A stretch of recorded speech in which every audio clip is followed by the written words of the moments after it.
Petrol diesel ವಿಚಾರವಾಗಿ ಸದನದಲ್ಲಿ ಗಲಭೆ ನಡೆದಿದ್ದು, ಇದೇ ವೇಳೆ ಶ್ರೀರಾಮನ ಹೆಸರಿನಲ್ಲಿ ಮಾತಿನ ಚಕಮಕಿ ನಡೆದಿದೆ. ಸದನದಲ್ಲಿ ಕಾಂಗ್ರೆಸ್ನವರು ಶ್ರೀರಾಮ ಎಂದು ಘೋಷಣೆ ಕೂಗಿದ್ದು, ಈ ವೇಳೆ ಬಿಜೆಪಿಗರು ಸಂತಸ ವ್ಯಕ್ತಪಡಿಸಿದರು. ಇದಕ್ಕೆ ಪ್ರತಿಕ್ರಿಯೆ ನೀಡಿದ ಮಾಜಿ ಸಿಎಂ ಸಿದ್ದರಾಮಯ್ಯ, ಬಿಜೆಪಿಯವರು ರಾಮನನ್ನ ಗುತ್ತಿಗೆ ಪಡೆದಿಲ್ಲ, ನಾನು ಕೂಡ ರಾಮ ಭಕ್ತ, ನನ್ನ ಹೆಸರಲ್ಲೇ ರಾಮ ಇದ್ದಾನೆ ಎಂದಿದ್ದಾರೆ. ಕಳೆದ ಜನವರಿ 26ರಂದು ಗಣರಾಜ್ಯೋತ್ಸವ ದಿನ ದೆಹಲಿಯ ಕೆಂಪುಕೋಟೆಯಲ್ಲಿ ನಡೆದ ಹಿಂಸಾಚಾರಕ್ಕೆ ಸಂಬಂಧಿಸಿದಂತೆ ದೆಹಲಿ ಪೊಲೀಸ್ ಅಪರಾಧ ವಿಭಾಗ ಮತ್ತಿಬ್ಬರನ್ನ ಬಂಧಿಸಿದೆ. ಡಚ್ ಪ್ರಜೆಗಳಾಗಿರುವ ಮಣಿಂದರ್ ಜಿತ್ ಸಿಂಗ್ ಮತ್ತು ಕೆಂಪ್ರೀತ್ ಸಿಂಗ್ ರನ್ನ ಪೊಲೀಸರು ಬಂಧಿಸಿದ್ದಾರೆ.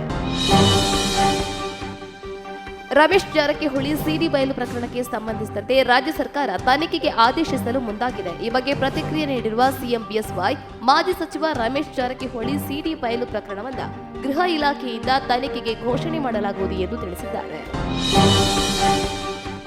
ಕಣಿವೆ ರಾಜ್ಯ ಮತ್ತು ಜಮ್ಮು ಕಾಶ್ಮೀರದಲ್ಲಿ ಯುವಕರಿಗೆ ಭಯೋತ್ಪಾದನೆ ನಶೆ ಇರಿಸುತ್ತಿದ್ದ ಅಲ್ ಬದರ್ ಉಗ್ರ ಸಂಘಟನೆಯ ಮುಖ್ಯಸ್ಥನನ್ನ ಭಾರತೀಯ ಸೇನೆ ಎನ್ಕೌಂಟರ್ ನಡೆಸಿದೆ. ಈ ವೇಳೆ ಓರ್ವ ಉಗ್ರ ಹತನಾಗಿದ್ದು, ಮತ್ತೋರ್ವ ತಪ್ಪಿಸಿಕೊಂಡಿದ್ದಾನೆ ಎಂದು ಮೂಲಗಳು ತಿಳಿಸಿವೆ.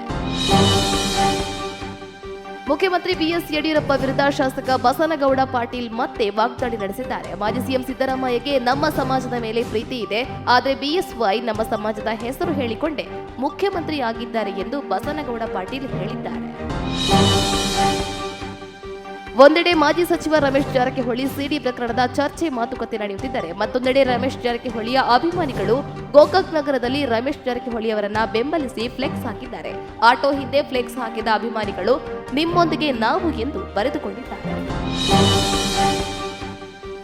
ಸಮುದ್ರದಲ್ಲಿ ತೇಲಿ ಬಂದ ಬಾಟಲ್ ನೋಡಿ ವಿದೇಶಿ ಮದ್ಯ ಎಂದು ಕುಡಿದ ಮೀನುಗಾರರು ಸಾವನ್ನಪ್ಪಿರುವ ಘಟನೆ ಚೆನ್ನೈನಲ್ಲಿ ನಡೆದಿದೆ. ಆದರೆ ಮೀನುಗಾರರು ಕುಡಿದ ಬಾಟಲಿಯಲ್ಲಿ ಮದ್ಯದ ಬದಲು ಯಾವುದೋ ವಿಷಪೂರಿತ ದ್ರವ ಇತ್ತು. ಹೀಗಾಗಿ ಇದನ್ನು ಕುಡಿಯುತ್ತಿದ್ದಂತೆ 3 ಮೀನುಗಾರರು ಮೃತಪಟ್ಟಿದ್ದಾರೆ.